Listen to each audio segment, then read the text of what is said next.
Hi, today I want to talk a little bit about COVID-19. I know you don't hear enough about that, but really what I want to talk about is how it has changed the way home buyers look at the opportunity to buy a new home. We probably all guessed that people are kind of moving a little bit out of the urban areas into suburban or more rural areas. And there's a variety of reasons for that. Certainly exposure to other people, tight quarters, but also just people want more space now. We talked a little bit about smaller homes, how there was this movement a while back where everyone was like, oh yeah, I want a micro home. Well, it turns out really not everybody did. In fact, very few people want a micro home. They all want mansions if they can get them.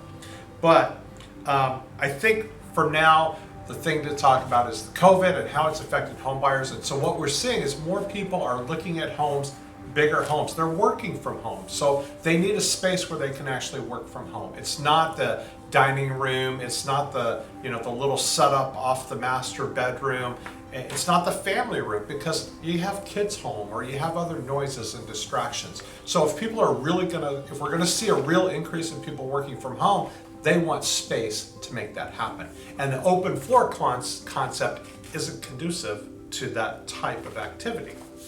So suburbs and small towns has outpaced city when we talk about traffic, online searches for homes by 164%.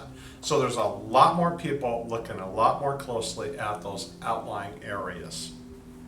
And then another factor is existing homes for sale are so low. Our inventory is ridiculously low. I've done other videos. I'll do another one about that. But the bottom line is that right now, there's no homes. The buyers that want them are competing tooth and nail. I mean, it is pretty amazing out there what people are doing to try to get a house. Especially nice homes in more rural areas, right? And then this is talking about, in fact, the headline, I should have said it, get ready for mother of all bidding war seasons. Well, I'm already seeing the bidding wars. It's unbelievable. There's people are waiving appraisals. They're coming in way over on offers. Realtors like me everywhere. They're saying, "Yeah, we sold it for $50,000 more than the list price." And I always said, "Well, that's not a good reflection. It means you priced it too low." But these days, I'm telling you, I could price it where I don't even think it's going to appraise, and then boom, they bid it up, and I'm like, I don't know how we're going to make that appraise. But anyway, today's buyers, that's the way they're looking at it. They're desperate to get in. They find a home that meets their needs. And even though prices are high, interest rates are so low, it's just driving them because they realize that that's the real cost. The real cost is the monthly payment over a period of years. So, like I said, open floor plans, they're kind of going away from it. And it's funny, I've been talking a while about that. I've been talking about open floor plans. I've never been I like a little bit of my house to be an open floor plan, the kitchen, dining, like a entertaining space, but I want a living room separate, or I want a family room separate where the kids' junk can be all over the floor, or where I can have a conversation with adults while the kids are over there playing, stuff like that.